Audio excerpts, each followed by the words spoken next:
bring in Dan Howley. And Dan, the question here, as always, anytime we get an announcement from Apple is this the time to upgrade? That's right. So we have the new MacBook Air.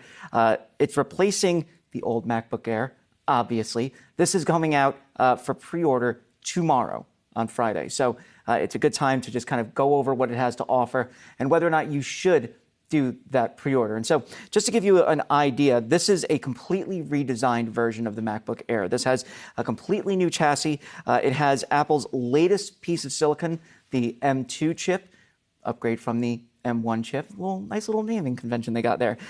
It also has a larger display and a better screen. So it's a liquid retina display. It also has a MagSafe charger, better FaceTime camera at 1080p, and you can get up to 24 gigabytes of RAM and 2 terabytes of storage. So basically, this thing can be a pretty big beast. Now, the trade-off is it's an extra $200 from the standard MacBook Air, and the MacBook Air is really the go-to. It's the volume seller laptop because of that $999 price tag. So let's go over what that one has to offer. Yes, it doesn't have the new design. It does have the last generation M1 chip, still a really beefy processor, right? Beat out Intel's chips at the time. Intel doesn't really release chips as often as Apple might, which is kind of why Apple wanted to move away from it.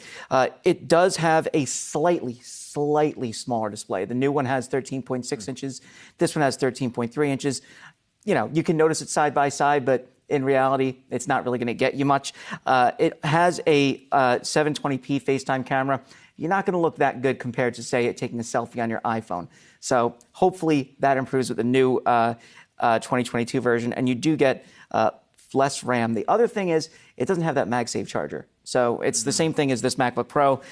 If I have my charger plugged in and I take a walk and my cable's in the way, this whole thing's going on the floor. I almost dropped it on the floor. If I have a MacBook Air with the MagSafe charger, this generation's, it'll just pull out. So it's a big improvement there just for the convenience factor of having that.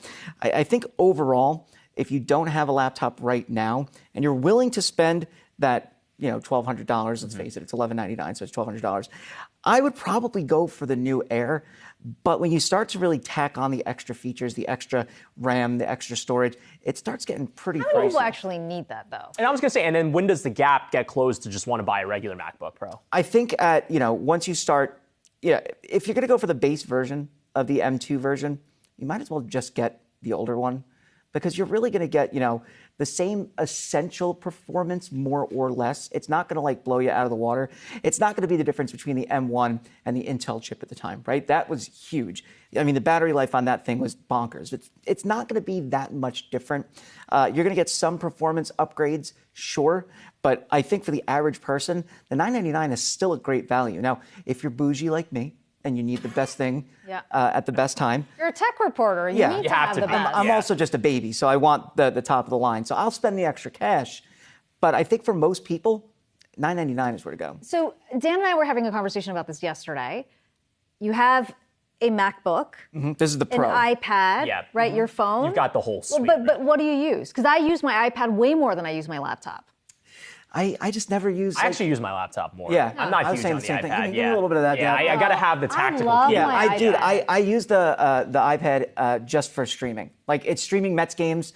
And then when they start losing, just throwing it across the room. Yeah, now's the time to talk about the Mets that's now. When he has to, that's when he has to refresh. Hey, I'm saying the Mets are going all the way. Mets are going all the way. Okay, it's looking pretty good. What is it right now? June 16th. Dodgers aren't going anywhere. On the other side of the break, we'll do a final check of the markets on the other side. Thanks so much, Dan.